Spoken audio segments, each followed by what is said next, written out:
देखो, अपनी सबसे बड़ी विशेषता ये है कि जगत में जितने पदार्थ दिख रहे हैं उनमें अनुभव करने की क्षमता नहीं है। देखो, आप जिस कुर्सी पे बैठे ना, उसमें अनुभव करने की क्षमता नहीं है। आपने जो कपड़े पहने, इसमें अनुभव करने की क्षमता नहीं है। आपकी जो ये बॉडी है, इसमें अनुभव करने की क्षमता नहीं है। हमारे अंदर जो राग देश के परिणाम हैं, उनमें भी अनुभव करने की क्षमता, अनुभव करने वाला केवल मैं हूं। बोलो, ऐसी अनुभूति हो रही है कि नहीं हो रही है? हो रही कि नहीं हो रही है? आप में से सब अनुभव कर रहे कि नहीं कर रहे? तो ये जो आचार्य अमृतचंद देव अनुभूति अपना लक्षण बता रहे हैं कि घटित हो रहा है कि नहीं हो रहा है, परिणाम निरंतर बदल रहे हैं कि नहीं, परिणाम आए और परिणाम गए, परिणाम आए और परिणाम गए, परिणाम आए और परिणाम गए, उत्पाद व्यय, उत्पाद व्यय, परिणाम आए और गए, उत्पाद और व्यय, और आने वाले को भी जाना और जाने वाले को भी जाना, लेकिन जाने वाला कहीं नहीं गया, वो ध्रुव हो गया। सरल? कठिन है? कठिन है ये बात? इसको कौन से किसको समझ में नहीं आ रही ये बात? बोलो, यही परम अध्यात्म है, यही आत्मानुभूति है, यही सम्यक दर्शन है। आने वाला भी जाना गया, जाने वाला भी जाना गया, और जाने वाला जानता रह गया, वो कहीं नहीं गया। उसका नाम है त्रिकाली ध्रुव ज्ञायक भगवान आत्मा। बस उसकी दृष्टि का नाम ही सम्यक दृष्टि है, उसकी अनुभूति का नाम ही आत्मानुभूति है। कठिन के सरल?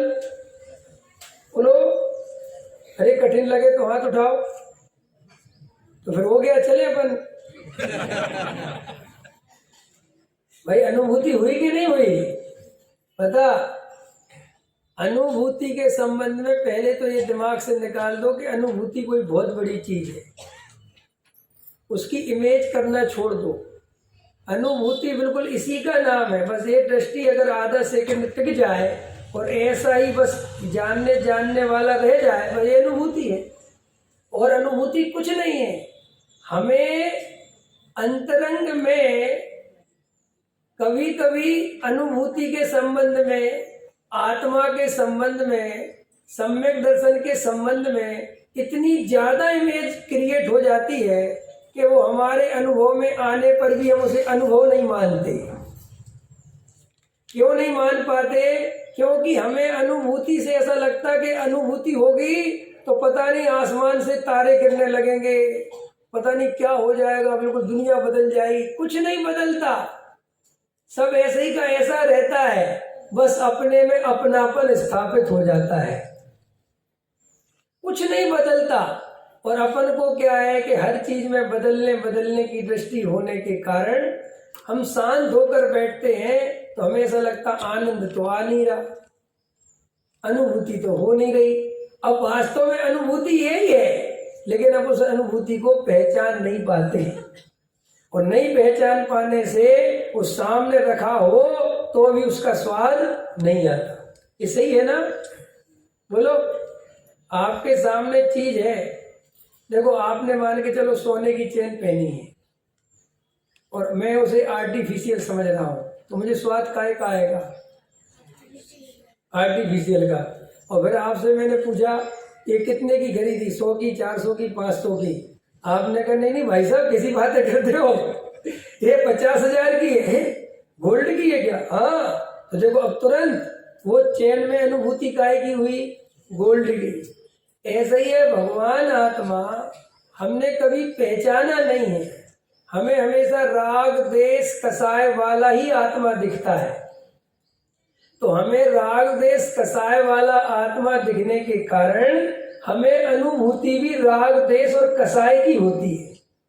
अब राग देश कसाय की अनुभूति होने से यह भगवान आत्मा परम शुद्ध है, जानने देखने वाला, इसमें कभी विकार नहीं हुआ, ये बात हमें शब्दों में तो समझ में आती है, लेकिन अनुभव में समझ में नहीं आती, क्योंकि अनुभव करने जाते हैं तो क्या दिखाई देता है? क्रोध, मान, माया, लोभ। अनुभूति में तो कसाय दिखती है। अब यहाँ पर आचार्य कहते कि भगवान आत्मा शुद्ध है, तो अपन कंफ्यूज हो जाते हैं। तो अपन कंफ्यूजन कैसे मिटाते हैं? बोलो विशाल जी, बोलो। सहजानंद जी कहाँ है? हाँ बोलो। आपने सब स्वाध्याय वाले बैठे ना, चर्चा गहरी चाहिए ना। अब चलो बताओ, हम अंदर जब जाते हैं राग द्वेष की अनुभूति होती है, ठीक है, और आचार्य कहते कि आत्मा राग द्वेष से रहित शुद्ध ज्ञायक भाव है। यही तो समस्या है हमारी, कि वो कह रहे हैं कि भगवान आत्मा कभी राग रूप हुआ नहीं, भगवान आत्मा कभी कसाय रूप हुआ नहीं, वो तो सदा काल शुद्ध है। और अपन उनकी सुन के अंदर जाते हैं तो वह राग के अलावा कुछ दिखता नहीं। अब राग के अलावा कुछ दिखता नहीं तो अपन को समस्या खड़ी हो जाती है कि भाई करना क्या है। तो फिर अपन बाहर आ जाते हैं, तो बाहर अपन कहते भैया अंदर तो वो आत्मा शुद्ध नहीं दिख रहा, तो अपन कहते कि वो निश्चय नए से है। समझे? अपन को सबसे बड़ा ये समझ लो मिसअंडरस्टैंडिंग इससे हो गई। अपन ने प्रश्न तो सही पूछा, लेकिन वो जवाब जो अपने को वो निश्चय नए कह दिया, तो वो अपन ने क्या समझा कि निश्चय नए से आत्मा शुद्ध है और व्यवहार नए से आत्मा अशुद्ध है।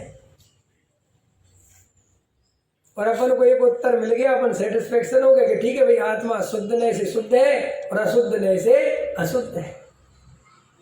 अब अपन शुद्ध नए से शुद्ध अनुभव करते हैं और अशुद्ध नए से अशुद्ध अनुभव करते हैं। ये अपनी समस्या है। अब जब दो अनुभव करोगे तो दृष्टि एक कैसे होगी? फिर दृष्टि भी दो तरह की होगी। ये हमारी सबसे बड़ी समस्या है। अब ये समस्या निपटाना सही पुरुषार्थ ये है, पर इससे समझना है कि इसको करना क्या है। राग द्वेष कसाय और एक त्रिकाली ध्रुव ज्ञायक भगवान आत्मा, अंदर में वास्तव में राग द्वेष कसाय के परिणाम भी है और वही शुद्ध ज्ञायक भगवान आत्मा भी है। अब उसमें से राग की दृष्टि छोड़कर ज्ञायक की दृष्टि करना, ये पुरुषार्थ है। ये धर्म का पुरुषार्थ है।